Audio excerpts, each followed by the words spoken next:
Hola, bueno, hemos hablado de los conceptos previos para conocer las adaptaciones al ejercicio. Hoy empiezo a comentaros algunas. Lo que está claro es que cuando hacemos ejercicio, nuestro cuerpo cambia. De estar en reposo a estar en ejercicio, tienen que haber unas adaptaciones que nos permitan pues asumir esta nueva situación. Adaptaciones se producen a todos los niveles, ya os lo dije un poco en la introducción. Pero yo me voy a referir básicamente a las adaptaciones que hacen referencia al aparato circulatorio y al aparato respiratorio, porque son las más manifiestas y son en principio las que interesan más. No son las únicas, pero sí son las más claras. Bueno, pues empecemos por ellas. Mirad, ¿qué adaptaciones, qué cambios importantes se producen para tolerar esta nueva situación en la que entramos cuando hacemos ejercicio? Sabemos que el ejercicio es a través del trabajo muscular y que el trabajo muscular se consigue con la energía y que la energía siempre que se pueda se obtendrá con oxígeno, etcétera, etcétera. Eso lo he repetido hasta la saciedad. Bueno, pues de ahí viene todo. Mirad, una primera adaptación, la primera que explico, vamos, es que aumenta el gasto cardíaco. Cuando hacemos ejercicio, nuestro cuerpo aumenta su gasto cardíaco. Acordaos que el gasto cardíaco era la sangre que salía del corazón en un minuto. Si conseguimos que salga más sangre en un minuto, estará claro que conseguiremos regar más nuestros músculos y oxigenarlos, y etcétera, etcétera. Porque de sangre tenemos la misma. Es evidente que nosotros tenemos pues, más o menos 5 litros de sangre y lo que podemos hacer con ella es que corra más, que corra menos, pero no la vamos a aumentar de golpe, ¿no? Muy bien. Aumentamos el gasto cardíaco. ¿Cómo? Aumentamos el gasto cardíaco, pues ya lo sabéis, aumentando la frecuencia de latido y también aumentando el volumen sistólico, que es la sangre que sale en cada uno de esos latidos. O sea, todos sabemos que cuando hacemos ejercicio el corazón se acelera. Lo que ya a lo mejor no tenemos tan claro, porque no lo podemos evidenciar de una forma directa, es que no solamente el corazón va más rápido, sino que en cada uno de esos latidos echa más sangre de la que echaba en reposo. O sea, aumenta la eficacia del latido. Y si estamos latiendo a 70 latidos por minuto en reposo y pasamos a latir a 150, 170 o 180, además, en cada uno de esos latidos no echamos los más o menos 70 centímetros cúbicos que echamos en reposo, sino que conseguimos echar mucho más. El corazón se vacía más y podemos echar en cada latido pues 100, 120 centímetros cúbicos. Imaginaos lo que esto representa. Volvamos a las cifras. Ya sabéis que no me gustan, pero es que es la única manera de ilustrar claramente esto. Si latimos 70 veces por minuto en reposo a 70 centímetros cúbicos en cada latido, sabemos que estos 7 por 7, 49 eran aproximadamente 5 litros de sangre que expulsábamos por minuto en reposo. Esto es el gasto cardíaco en reposo. Pues daos cuenta, ahora latimos 150 veces, y estoy usando una cifra baja, 150 latidos por minuto, y echamos 100 centímetros cúbicos en cada latido. O sea que ahora estamos echando 150 por 100, 1500, a ver, sí, 1500 centímetros cúbicos, es decir, 15, 15.000 centímetros cúbicos, caramba, es decir, 15 litros de sangre en cada minuto. Disculpadme porque yo con los números y así improvisando, pues no soy muy fino. O sea que de estar en reposo a 5 litros por minuto pasamos a expulsar 15. Es como si tuviéramos 3 corazones. Y estoy utilizando cifras pequeñas, porque no pasamos a 150. Cuando hacemos ejercicio nos podemos poner a 180, a 190, dependiendo de la edad y del ejercicio. O sea que el gasto cardíaco aumenta mucho. Daos cuenta que el gasto cardíaco aumenta por los dos elementos que lo componen, frecuencia y volumen sistólico. Sabemos que la frecuencia no puede aumentar mucho más allá de un límite, que os dije en su día que para tener una idea aproximada, aunque hay otras maneras de calcularlo, vendría a ser más o menos 220 menos la edad. Bueno, pues aquí está la ventaja de ser una persona adaptada y entrenada, en que la persona que está bien entrenada, ya explicaré cuando hablemos de los efectos del entrenamiento, consigue un volumen cardíaco mayor y necesita latir menos veces para conseguir la misma cantidad de sangre, es decir, para conseguir el mismo gasto. Eso le permite pues hacer trabajos con menos latidos por minuto y sin llegar a alcanzar su tope de pulsaciones, que serían ya pulsaciones peligrosas, porque cuando nos aceleramos por encima de nuestro límite, el volumen sistólico ya empieza a disminuir, porque el corazón no tiene tiempo de llenarse, y entonces lo que ganas por un lado, que sería aumentar la frecuencia, lo pierdes por el otro, que es que en cada latido echas mucha menos sangre, y el resultado al final empieza a descender, y el gasto empieza a descender si tenemos las pulsaciones demasiado aceleradas. En fin.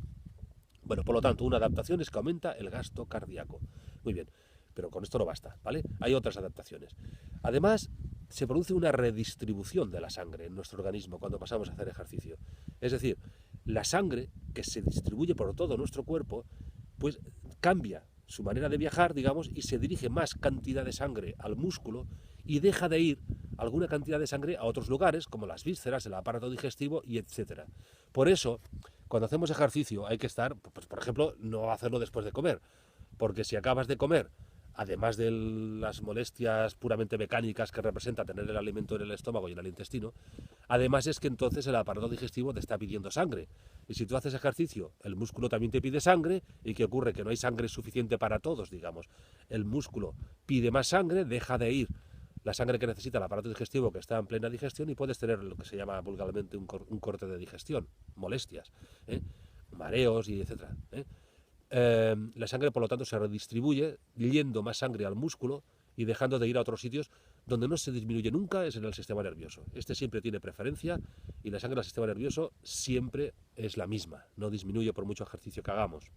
Muy bien, redistribución de la sangre. Más para el músculo, menos para otro sitio.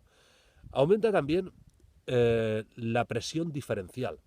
Acordaos que la presión diferencial era la diferencia entre la máxima y la mínima. Y aumenta, es decir, cuando hacemos ejercicio la presión máxima aumenta, va subiendo, mientras que la presión mínima se mantiene o incluso hasta puede bajar un poco, o puede subir pero muy poquito. Es decir, si yo en reposo estoy, pongamos, a 12,7, empiezo a hacer ejercicio, me pongo a 14,7, a 14,7 y medio si quieres, y al final igual estoy a 18,7 y medio, o 18,7, sigo igual. La mínima no se ha movido, la máxima ha aumentado. Esto es lógico porque, como hemos dicho, que aumentaba el volumen sistólico y sabemos que la presión máxima es la que se produce en la oleada, la entrada de la nueva oleada de sangre. Pues claro, si el volumen sistólico es mayor, la oleada es mayor y por lo tanto la subida de presión también será mayor. Bueno, por lo tanto, el aumento de la presión diferencial, el que la máxima y la mínima se vayan separando cada vez más, pues esto es indicativo de que realmente en cada latido estamos echando más sangre. De todas formas, esto tiene un límite, claro. La presión tampoco puede subir a 300, se entraría a lo que llamaríamos un estado de hipertensión de esfuerzo. Hay un límite que, dependiendo de la intensidad y de la edad, pues estará en 200, 210, no mucho más. Una persona que ya llega a 220 o 210, 215 de presión sistólica en un ejercicio ya está tocando los techos máximos de presión tolerable. ¿Qué ventaja tiene el que la presión haya aumentado, la presión diferencial? Podéis pensar, bueno, y esto, vale, es consecuencia de que el volumen sistólico es mayor, pero ¿esto sirve para algo? Pues la verdad es que sí, es útil. Porque claro, cuanto más presión hay, pues más lejos puede llegar la sangre. Está claro que si hay mayor presión, vosotros sabéis, pues no sé, si vivís en un quinto piso y no hay presión de agua, el agua igual no llega a los últimos pisos. Entonces, cuanto más presión hay, más alto puede llegar. Pues esto pasa igual con la sangre. Si hay mayor presión, más lejos puede llegar. Siempre, insisto, respetando unos límites, ¿no?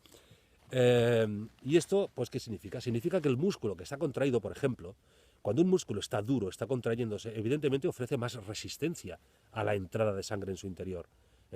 Entonces, el que aumente la presión permite que se inyecte sangre en ese músculo que está endurecido por el hecho de estar contraído, lo cual permite, por lo tanto, que ese músculo que está trabajando reciba la sangre que necesita, pues, para seguir oxigenando y seguir con su trabajo. Imaginaos que el músculo contraído ofreciera tal resistencia que la sangre no le llegara. Evidentemente, mal asunto. Ese músculo dejaría de contraerse al poco rato, desfallecería. Bueno, pues el aumento de la presión permite que se inyecte sangre en ese músculo. Muy bien. Por lo tanto, ya tenemos varias cosas. Aumento del gasto cardíaco, redistribución de la sangre, aumento de la presión diferencial. Luego también a nivel respiratorio se producen unas adaptaciones. Acordaos que la respiración era el fruto, digamos, del conjunto de tres funciones que son ventilación, perfusión y difusión. Bueno, pues estas tres partes de la respiración también aumentan. Aumenta la ventilación. Todos sabemos cuando hacemos ejercicio, que nuestra respiración se acelera. Respiramos más veces por minuto, aumenta la frecuencia respiratoria. Y además de que aumenta la frecuencia respiratoria, es decir, además de que respiramos más rápido, los bronquios, las tráqueas, las vías aéreas, se dilatan algo, se produce una broncodilatación para permitir que entre más aire en cada una de estas respiraciones, ventilaciones que estamos haciendo. Esto, si todo va bien, puede ocurrir a veces la respuesta paradójica en las personas que tienen por lo que se llama asma inducida por el ejercicio o asma de esfuerzo. En este caso, estas personas, pues lo que ocurre es que el ejercicio les produce una respuesta paradójica y se produce una broncoconstricción. Y la tubería, digamos, en lugar de dilatarse, lo que hace es que se contrae y se produce una crisis de asma motivada por el ejercicio. Esto es una alteración que tiene su solución. Quiero decir, no es una alteración grave, ya hablaremos de ella. Si os sirve de algo, yo padezco de asma de esfuerzo, siempre tengo que ir con el Ventolin cuando hago ejercicio, pero eso es la excepción, ¿vale? Digamos, lo normal es que al hacer ejercicio los bronquios se dilaten y la ventilación aumente en número y en flujo. Muy bien. Además también aumenta la perfusión del pulmón, porque si hemos dicho ya que aumentaba el gasto cardíaco, está claro que el gasto cardíaco es más sangre y esta mayor cantidad de sangre también se nota en el pulmón, por lo tanto también recibe más riego. Y claro, pues estamos en lo de siempre, si se ventila más y se perfunde más y hay más aire y hay más sangre, pues la difusión de gases entre ellas también será mayor, porque el que el oxígeno vaya del aire a la sangre y el CO2 vaya de la sangre al aire para ser expulsado, esto se produce gracias a las diferencias de presión. Los gases van siempre desde donde hay más presión a donde hay menos, ¿eh?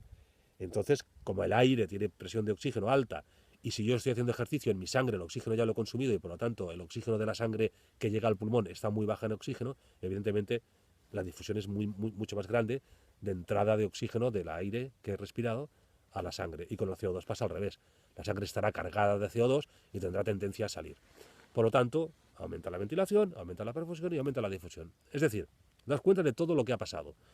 El corazón late más deprisa y además de latir más deprisa echa más sangre en cada uno de sus latidos. Esta sangre se redistribuye de tal forma que va más al músculo y menos a otros sitios. Además, esta sangre se expulsa a una mayor presión sistólica, lo cual permite que se inyecte en los músculos que trabajan. Además, resulta que esta sangre está más oxigenada porque en el pulmón ha aumentado la ventilación y la difusión de gases sobre esta sangre que se ha perfundido. Por lo tanto, todo esto permite una gran cantidad de sangre nueva, rica en oxígeno, que en estado de reposo no llegaba. Esto es una adaptación, es un cambio al ejercicio. Pero además también se producen adaptaciones a nivel local, a nivel del músculo que trabaja. Muy brevemente, a nivel del músculo que trabaja, los vasos que lo riegan, los capilares que lo riegan, se dilatan un poquito más, favoreciendo aún más la llegada de sangre a ese músculo. Y esto es debido a que los metabolitos que se producen con el trabajo muscular, es decir, el CO2 que se produce, el ácido láctico y otra serie de metabolitos que se están expulsando en un músculo que trabaja, tienen efecto dilatador de los vasos que lo riegan. Y claro, cuanto más trabaja el músculo, más de estos metabolitos produce, por lo tanto, más dilatación de los vasos, con lo cual mejor se riega. Y es pues como un círculo vicioso, en este caso, de forma positiva, ¿no? Un feedback positivo. Muy bien.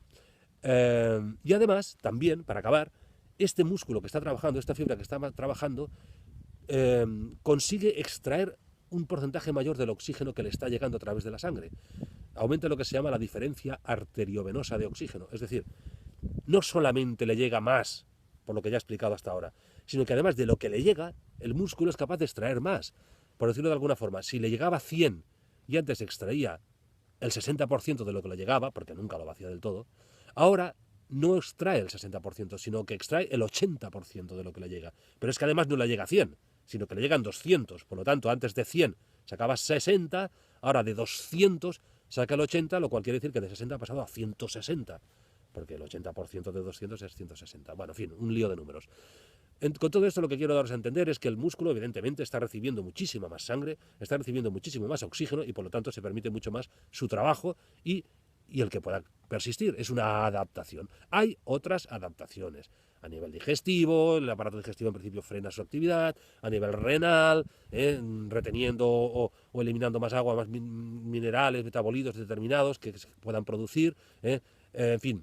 A nivel endocrino, con el aumento de las adrenalinas y de la noradrenalina, el sistema simpático, el parasimpático, en fin, muchas no, todos los aparatos y sistemas de nuestro cuerpo se adaptan a esta nueva situación.